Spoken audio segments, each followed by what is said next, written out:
Hey, what's up, everybody? This is Vic Shivdasani, your inner peace and alignment coach and the founder of the Master Manifesting Method. And I'm here to tell you that everything you bitch about is all your fault. And what do I mean by that?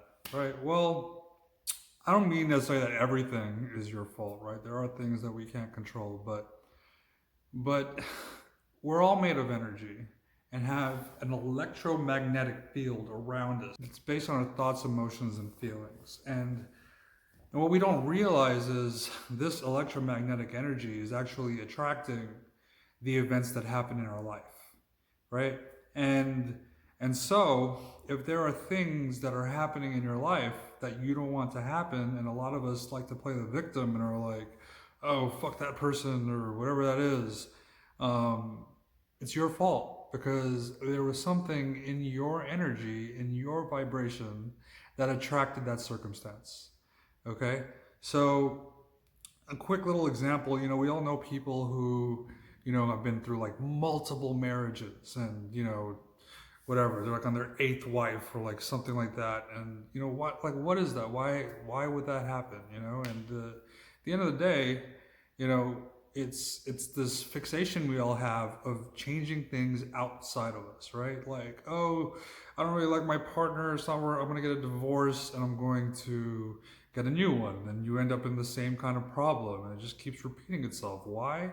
Because you haven't gone within and changed the energy within you, changed the thoughts and feelings that will align you to the reality you actually want to live. Maybe, the reason why you're getting the wrong partner is because you lack a love for yourself or worthiness or something along those lines. And that's really what this transformation process is about. It's about reflecting on how you think and how you act and how you feel and doing things like meditating and breathing exercises and calming down so that you can reflect on the way your body's working and the way your brain is working. We have neurological pathways and bonds for like everything in our life from, each person in our life is some neurological pathway in our brain and our job and, you name it. We have every single thing we experience has a certain neurological network to it, and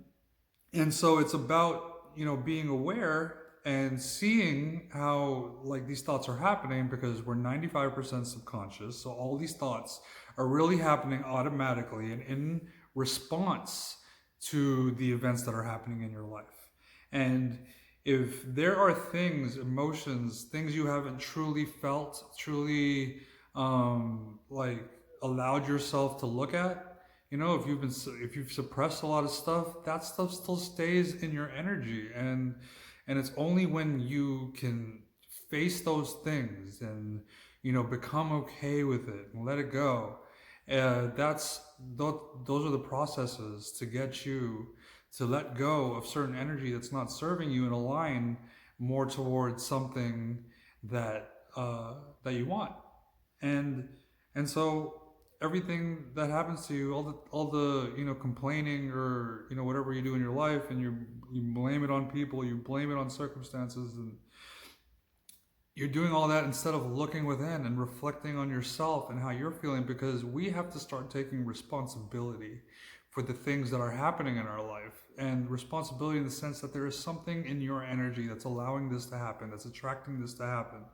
And you know when these emotions kind of like stick with you, right? And your brain, what your brain is doing, right, is it's seeing a situation, and it's we're wired for survival. So immediately, especially if it feels like it's in a situation, it goes back to a previous situation that you had that was similar, and and then it brings the emotion up that it used in that past event. So if you were angry when somebody pissed you off or somebody did something that made you upset, and you were angry, and then now this time you're recognizing this situation as similar to that situation where you're going to be angry again. And guess what?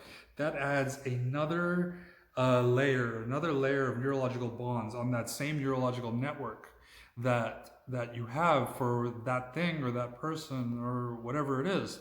And the more you do that, the more layers you're actually building, and you're functioning from that paradigm, from that thought process, right? And so it's important to see these things, because when you can decipher, the thoughts, the feelings that you're having, and take a moment, take some breaths, bring yourself back to center, and then even though you're feeling a certain way, right? It's about thinking greater than the way you feel. So so so you're feeling like you're angry or you're scared or whatever, and you notice it, right? You become aware that you're feeling that way. It's like, okay, immediately what usually happens is the thoughts you have are equal to the feeling you're experiencing. So if you're scared, it's gonna be like, oh my God, I don't know what to do, blah, blah, blah, blah. But in that moment, when you're realizing that you're going in that direction, you stop yourself, you breathe, you calm down, the feeling calms down, and then you notice that the way you reacted, the way your thoughts were going, and you start deciding what thoughts you would rather think, what feelings you would rather feel, and um, you start enforcing those thoughts. You start, getting yourself to think that way. And the more you do that, the more you stop reacting to situations and kind of get centered and then go in the direction you want to go. That is called reprogramming your subconscious mind. And it's doing that over and over again, because we have layers upon layers of stuff. And honestly, a lot of this stuff isn't even ours. We've inherited a lot genetically. So, and it goes back, to ancestors, right? Like we inherit a lot of this stuff in the womb, and then we live our lives, and we function from these thought patterns that have existed from our ancestors.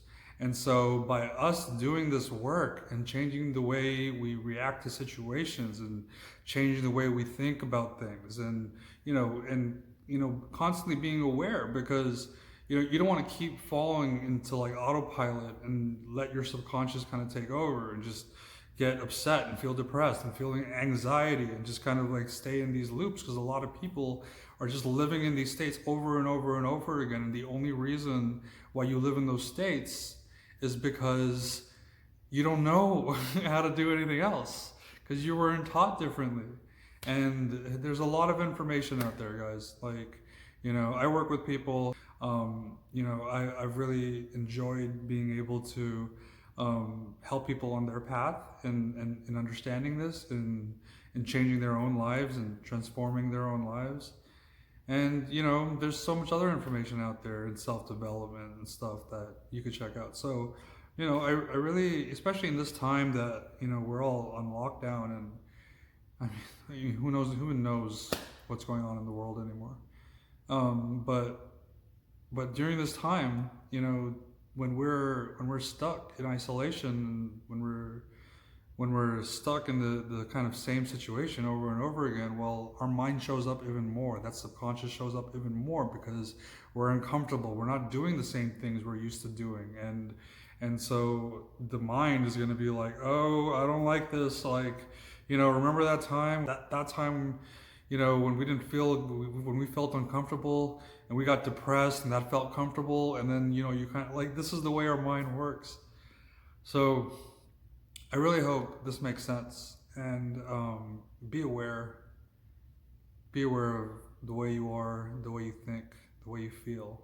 And just keep being aware, because the more you're aware, the more you're in the moment. And the name of the game right now, guys, is to be here right now, where depression and anxiety cannot exist. Thank you very much.